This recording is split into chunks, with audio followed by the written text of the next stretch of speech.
अस्सलाम वालेकुम। आज का हमारा टॉपिक है role and effects of chloride in cooling water and cooling tower feed. यानी आज के इस लेक्चर में हम बात करेंगे क्लोराइड के रोल और उसके असरात जो कूलिंग टावर या कूलिंग टावर फीड में मौजूद होते हैं। क्लोराइड एक कॉमन इम्प्योरिटी है जो पानी में पाई जाती है, लेकिन अगर इसका लेवल कंट्रोल ना किया जाए तो इंडस्ट्रियल कूलिंग सिस्टम्स के लिए बहुत डेंजरस साबित हो सकता है। सही है, अगर आप इंजीनियरिंग में एचवीएसी, पावर प्लांट या इंडस्ट्री वाटर ट्रीटमेंट से ताल्लुक़ रखते हैं तो ये लेक्चर आपके लिए बहुत इन्फॉर्मेटिव होगा। तो चलिए शुरू करते हैं इसको। ठीक है। अच्छा, role of chloride and their sources. Number one क्या है इसका? रॉ वाटर सोर्सेज है कि अगर cooling tower bore water, river या सी वाटर से फीड हो रहा है तो क्लोराइड का लेवल नेचुरली हाई होगा। बोर वाटर में क्लोराइड की कंसंट्रेशन अंडरग्राउंड मिनरल की वजह से होती है, जबकि सी वाटर में ये कंसंट्रेशन बहुत ज़्यादा होती है। अगर रो वाटर में क्लोराइड ऑलरेडी हाई है तो कूलिंग सिस्टम में इंटर होने के बाद ये और भी डेंजरस हो सकता है। ठीक है। अच्छा, मेका वाटर यानी chloride accumulate in cooling towers increasing cost and reducing efficiency. यानी मेकअप वाटर अगर है आपके पास तो कूलिंग टावर में पानी एवोपरेट होता है। ठीक है, लेकिन एवोपरेट वाटर के साथ क्लोराइड नहीं निकलते, ये सिस्टम में एक्यूमुलेट होते हैं। अगर मेकअप वाटर में भी क्लोराइड मौजूद है तो ये डबल इम्पैक्ट डालता है और उनका कंसंट्रेशन बढ़ाता है। इस वजह से मेंटेनेंस कॉस्ट बढ़ जाती है और सिस्टम की इफिशियंसी भी कम होती है। ठीक है। अच्छा, थर्ड हमारे पास क्या होता है इसके अंदर? इंडस्ट्रियल इफ्लुएंट्स यानी individual waste water adds chloride causing corrosion and scaling in cooling system. मतलब क्या है इसका कि कई इंडस्ट्रीज का जो वेस्ट वाटर होता है वो हाई क्लोराइड कंटेंट रखता है, यानी उसके अंदर हाई क्लोराइड कंटेंट्स होते हैं जो कूलिंग सिस्टम को कॉन्टेमिनेट कर सकता है। इंडस्ट्रियल प्रोसेस जैसे dyeing, chemical manufacturing and electroplating में क्लोराइड का एक्सटेंसिव यूज होता है जो वेस्ट वाटर में थ्रो कूलिंग सिस्टम में शामिल हो जाता है। अगर ये अनट्रीटेड वेस्ट वाटर सिस्टम में एंटर करे तो क्रोजन और स्केलिंग जैसे सीरियस प्रॉब्लम हो सकती है। यानी अगर जब आप इंडस्ट्रियल इफ्लुएंट का आप यूज कर रहे हैं तो पहले आप उसको ट्रीट करेंगे, ट्रीट करने के बाद पानी को इस काबिल बनाएंगे कि वो कूलिंग टावर के अंदर जो है वो फीड हो सके। ठीक है। अच्छा, हमारे पास अब नेक्स्ट जो हेडिंग है वो हमारे पास क्या है कि effect of excess chloride levels. जब आपके पास जो है क्लोराइड लेवल जो है बहुत ज़्यादा होंगे तो उसके नतीजे में क्या होगा कि chloride accelerate corrosion, weakening system and increasing leak and contamination risk. अगर कूलिंग वाटर में क्लोराइड लेवल ज़्यादा हो जाए तो ये इंडस्ट्रियल सिस्टम के लिए बहुत नुकसानदेह साबित हो सकते हैं। इनका असर मुख्तलिफ तरीक़ों से होता है। जैसे नंबर वन हमारे पास क्या है? क्रोजन है। अब क्रोजन क्या कर रहा है इसके अंदर कि क्लोराइड जो होता है वो मेटल पाइप्स और हीट एक्सचेंजर में क्रोजन का सबब बनते हैं जो सिस्टम की लाइफ को कम कर देते हैं। क्लोराइड आयंस इलेक्ट्रोकेमिकल रिएक्शंस को एक्सेलरेट करते हैं जो मेटल सरफेस पर पिटिंग और लोकलाइज क्रोजन को का सबब बनती है। ठीक है। अगर ये कोरोजन सिर्फ सिस्टम की ड्यूरेबिलिटी को कम नहीं करता बल्कि लीकेज और कंटेमिनेशन का रिस्क भी बढ़ाता है जो इंडस्ट्रियल सेफ्टी के लिए एक बहुत बड़ा थ्रेट बन सकता है। ठीक है। तो क्रोजन के ये हमारे पास नुकसानात हैं। और दूसरा हमारे पास क्या होता है? स्केलिंग और डिपॉजिट। स्केलिंग डिपॉजिट क्या होता है कि chloride cause scaling, reducing efficiency and increase maintenance cost.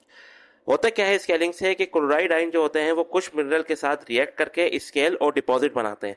सही है, जो हीट ट्रांसफर इफिशियंसी को कम कर देती है। यानी अगर जो है ट्यूब्स के अंदर जो है वो आपके पास स्केलिंग आ जाएगी तो स्केलिंग होने की वजह से हीट जो है वो एक्सचेंज होना वो कम हो जाएगी। ठीक है। और स्केलिंग एक ऐसी लेयर होती है जो सिस्टम की वॉल्स और पाइपलाइन पर जम जाती है और पानी के स्मूथ फ्लो को रोक देती है। ये ब्लॉकेज सिस्टम की इफिशियंसी को ड्रास्टिक तरीके से गिराता है और कूलिंग प्रोसेस को नॉन यूनिफॉर्म बना देता है। इस वजह से मेंटेनेंस और रिपेयर कॉस्ट बढ़ जाती है। ठीक है। और इसके अलावा हमारे पास जो थर्ड है वो है माइक्रोबायोलॉजिकल ग्रोथ, यानी high chloride promote biofilms causing clogging, corrosion and reduce efficiency. होता क्या है माइक्रोबायल ग्रोथ के इंक्रीज होने से कि अगर कूलिंग सिस्टम में बैलेंस ना रहे माइक्रो बायोलॉजिकल ग्रोथ तो हाई क्लोराइड लेवल की वजह से अल्जाए और बैक्टीरिया का ग्रोथ बढ़ सकता है जो सिस्टम क्लॉगिंग और कंटामिनेशन का सबब बनता है। बैक्टीरिया बायोफिल्म कूलिंग सिस्टम की सरफेसिस पर डेवलप होते हैं जो ना सिर्फ पानी के सर्कुलेशन को स्लो कर देते हैं बल्कि क्रोजन का रिस्क भी बढ़ा देते हैं।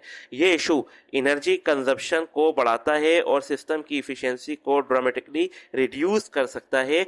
इसलिए क्लोराइड का अगर लेवल ज़्यादा होगा तो माइक्रोबायोलॉजिकल ग्रोथ की खदशात भी बढ़ते चले जाएंगे। अब हमारे पास क्या है कि रिड्यूस हीट ट्रांसफर इफिशिएंसी, यानी corrosion and scaling increase energy use, raising cost and reducing reliability.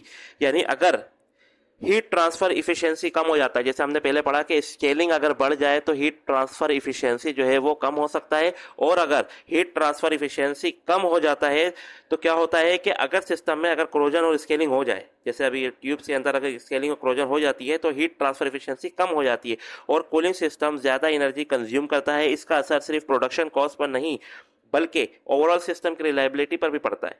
सही है, अगर जाहिर सी बात है कि अगर स्केलिंग और क्लोजन जो है वो लाइन में इंक्रीज हो जाए तो उसका असर क्या होगा, कूलिंग टावर की जो कॉस्ट है, मेंटेनेंस कॉस्ट है, ये सब क्या होंगी, इंक्रीज होना शुरू हो जाएंगी, और जितना भी हीट ट्रांसफर क्लॉग होगा उतना ही कूलिंग टावर का वर्कलोड बढ़ जाएगा और इस वजह से ऑपरेशनल कॉस्ट भी ज़्यादा हो जाती हैं। ठीक है, अब हमारे पास जो नेक्स्ट है वो है इन्वायरमेंटल डैमेज, यानी untreated chloride waste water harms soil water agriculture and aquatics ecosystems.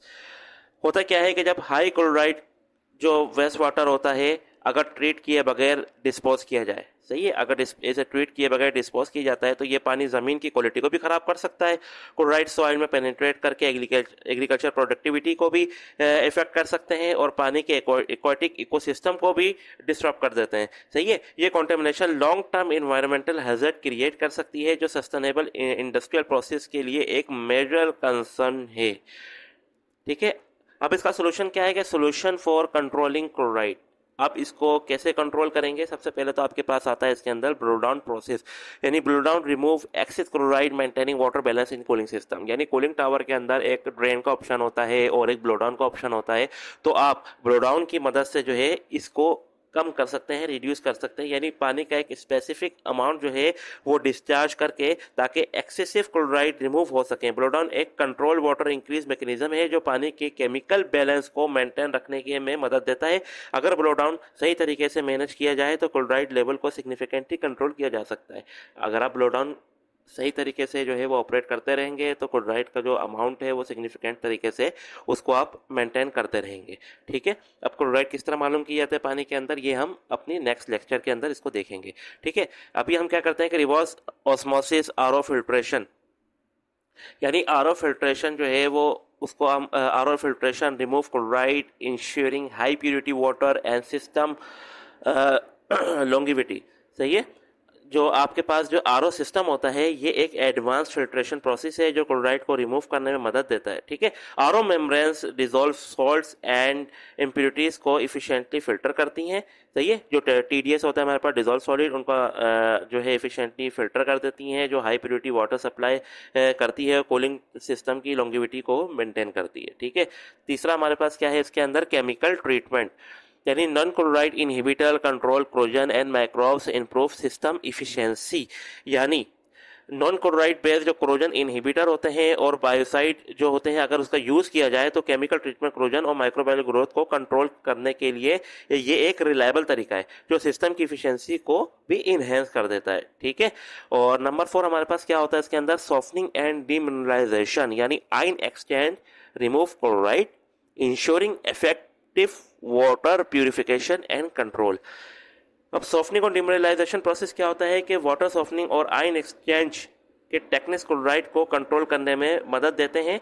यानी आयन एक्सचेंज जो है वो रेजिन स्पेसिफिकली क्लोराइड रिमूवल के लिए डिज़ाइन की जाती हैं जो इफेक्टिव वाटर प्यूरिफिकेशन को इंश्योर करती हैं। ठीक है, तो ये हमारे पास सॉफ्टनिंग और डिमिनरलाइजेशन होता है। और इसके बाद हमारे पास एक आता है रेगुलर मॉनिटरिंग, यानी regular water analysing ensuring timely chloride control enhancing system durability. यानी वाटर एनालाइजिंग का मॉनिटर करना जो है वो ज़रूरी है। सही है, ताकि क्लोराइड लेवल को टाइमली कंट्रोल किया जा सके। रेगुलर टेस्टिंग और प्रिवेंटिव मेंटेनेंस कूलिंग टावर और हीट एक्सचेंज की ड्यूरेबिलिटी को इंक्रीज कर सकती है। अभी मैंने पहले ही बताया था आपको कि क्लोराइड के जो टेस्ट होते हैं वाटर के अंदर उसकी मदद से आप ये मालूम कर सकते हैं कि क्लोराइड का लेवल जो है वो पानी के अंदर वो कितना रह गया है और कितना है। अगर ज़्यादा है तो उसको आप क्या करेंगे, ब्लो डाउन प्रोसेस की मदद से जो है वो उसको मेंटेन करेंगे। ठीक है, और रिवर्स ऑस्मोसिस फिल्ट्रेशन भी आप ये लगा सकते हैं, लेकिन वो आप क्या करेंगे उसकी मदद से क्लोराइड लेवल को आप कम करेंगे। ठीक है, रिवर्स ऑस्मोसिस फिल्ट्रेशन की मदद से आप क्या करेंगे, क्लोराइड लेवल को आप कम करेंगे, क्योंकि क्या होता है कि जो मेम्ब्रेन्स होती हैं वो क्लोराइड के लेवल को कम कर देती हैं और उसको रिमूव करती हैं। सही है।